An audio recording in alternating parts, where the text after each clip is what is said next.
and align the statutes with modern procurement needs and ensure that there's a consistent adherence to SOPs to reduce delays and improve value. We also found the need to have mandatory training and certification, which includes online procurement training from a nationally recognized institution and require refresher courses every 3 years. We found out from Guam Community College they do have in-person training, but they have limited capacity to make sure all those people in charge of government procurement take the course and are refreshed every 3 years. Also, we found out we need to have transparency. RFPs, IFPs, and other procurement notices should be on GSA website to enhance access and competition.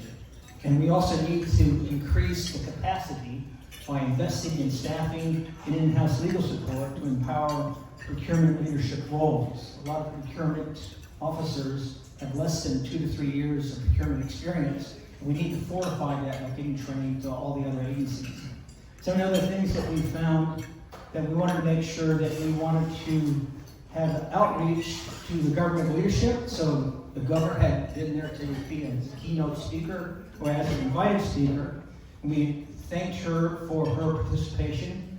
And she also announced, although we found out later that it was already in the Guam GCA law, to form the Procurement Advisory Council so that it will modernize and take a look at government procurement, and its duties would include evaluation of procurement laws and regulations, recommend statutory updates and best practices, and report the findings annually to the governor and also to the legislature.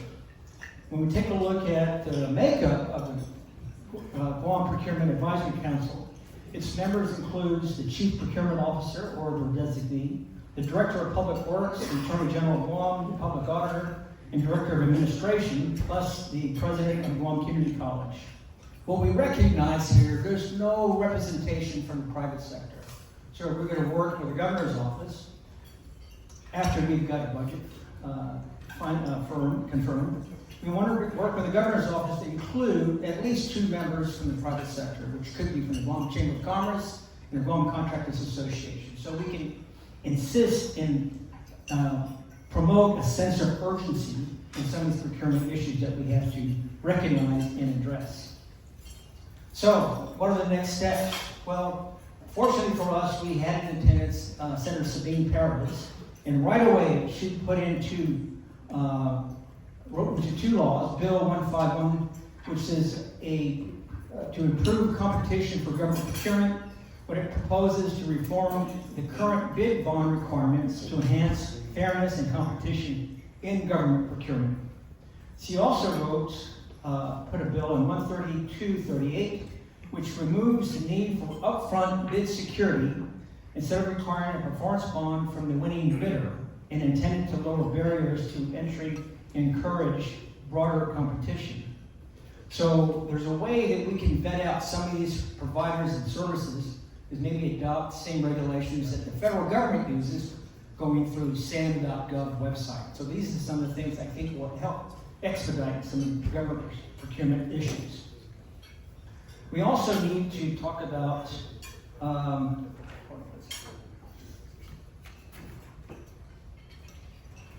so the next thing we want to be able to do is once we meet with the governor, we also want to have some transparency in all of the procurement issues. And what's really recognized here that in pre-COVID, the procurement processes and the services rendered were nearly 20% of Guam's GDP. So it's a huge issue that we have to cure some of these issues with Guam procurement.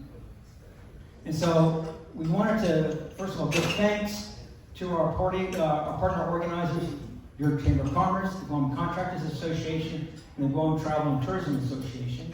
We also wanted to thank the panelists who showed up, their legal expertise, their auditors, agency representatives, and business leaders for their insight and also the recommendations.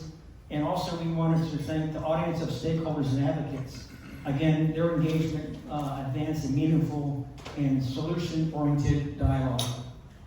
Also, and most importantly, to them, we'd like to thank our media partners for issuing stories around the importance around procurement issues to enlighten the public and place emphasis on the importance of bringing necessary services to the people of Guam. And then I met with a speaker yesterday, and he said, we've accomplished the things we wanted to do at the Procurement Summit, which is bring visibility and discussion into the front end of the procurement issue, which is how to get procurement issues out, how to find vendors, and then execute their products and services.